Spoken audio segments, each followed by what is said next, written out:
oduu teenya jalqabaatiin ministeerri muummee Abiyyi waggaa eeggatanii yeroo lammaffaatiif ummata Harargee arrabsan.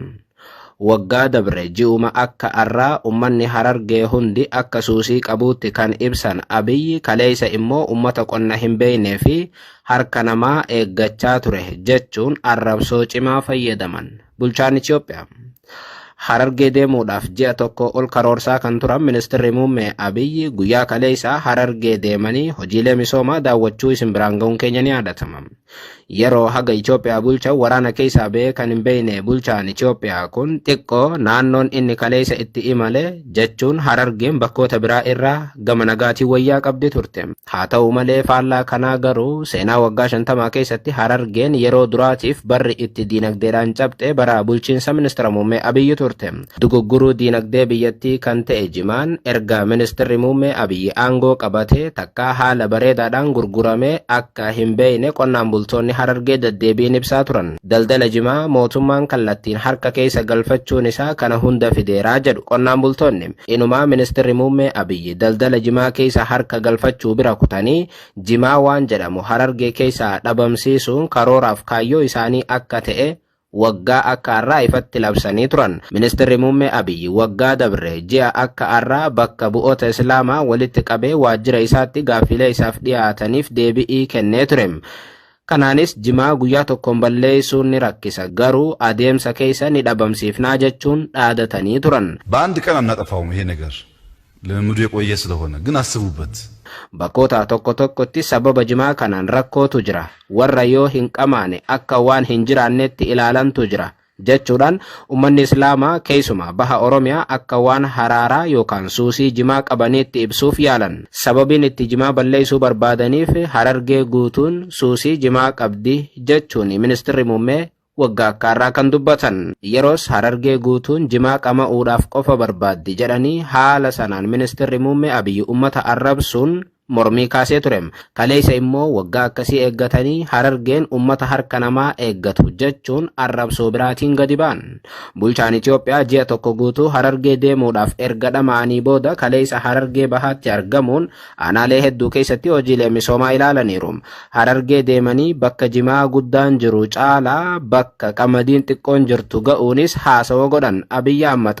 Ministeerri muummee kun kaleessa wayita Harargee bahaa Mayyuu Mulluqqee ga'an ibsa kennaniin qamadiin hektaarri miliyoona 3.5 qotamaa jiraachuu mirkaneessan. Itti dabaluudhaanis Harargeen ummata qonna hin beeknedha jechuun arrabsoodhaan kan eegalan Abiyyi Ahmad sababa kanaan waggootaaf ummata seeftineetiidhaan jiraachaa ture ta'us dubbatan. Dabaluunis ummanni kaleessa harka namaa eeggachaa ture sun ofiif qotatee qamadii facaasuu argineerraa jedhan Abiyyi Ahmad. የሚኖረው በሴፍቲኔት ነው። እርሻ አያውቅም። ይሄ ቦታ ታርሶ አያውቅም. Jechuun osoo isaan aangoo hin qabatin Harargeen guutummaatti harka namaa eeggachaa turte akka Abiyyi dubbatanitti. Abiyyi wayita dubbatan Harargee miliyoona 1 ol ta'u seeftineetiidhaan jiraachaa turaniiru. Arra ummanni sun bilisa baheera jechuun dubbatan. Ministeerri muummee Abiyyi ummanni Harargee guutuun yoo qonna hin beekne maaliin jiraachaa akka turan ibsuu dhiisanii irra deddeebi'in haasawaa isaaniitiin ummata lafa qotuu hin beekne jechuun afaan Amaaraatii fi afaan Oromootiinis dubbataniiru.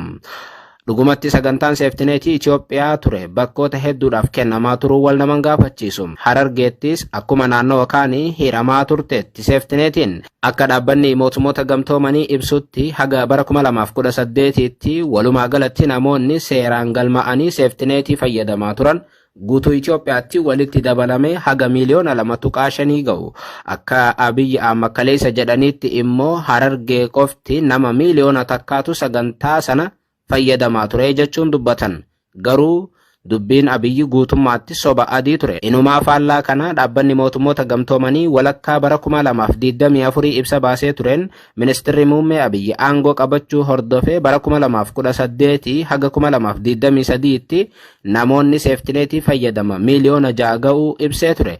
Kunis sababa waraanaatiin buqqaatonni dabaluu hordofee kan mudate ta'uu dhaabbanni mootummoota gamtoomanii hubachiisee ture. Gama biraatiin Harargeen qotuu hin beektu wanti jedhu soba qofa osoo hin taane jecha ministeera muummee Abiyyi Ahmad irraa hin eeggamnedha jedhu namoonni edaa dhimmicharratti yaada laatan. Uummanni baha Oromiyaa uummata dhagaa cabsee baxxisuun Jimaa achirra dhaabee jireenya gaarii jiraachaa turedha jedhu. kaleessa dubbii Abiyyi hordofee namoonni yaada laachaa jiran akka lafa Oromiyaa taanii lafti Harargee qamadiidhaaf kan hin mijanne ta'us ummanni Harargeetis jimaa qabuun warra kutaalee kaaniitiin jireenya walqixaa jiraatu turan. Qamadii facaasuu haa baatanii malee akkuma kutaalee biraa qamadii ni fayyadamu. Kunis jimaa qaban fayyadamanii gurguratanii jiraachaa turan. Harargeen lamaan Abiyyi Ahmad akkuma aangoo qabataniin karoora jimaa dhabamsiisuu waan qabaniif daldala jimaa adda kutan. Kanaaf immoo ofiif harka keessa galfachuun ummata irraa agabsanii turan. Arra immoo deebi'anii bulchaan Itoophiyaa ummata lafa qotuu hin beekne jechuun ummata san keessa dhaqanii arrabsoo eegalan.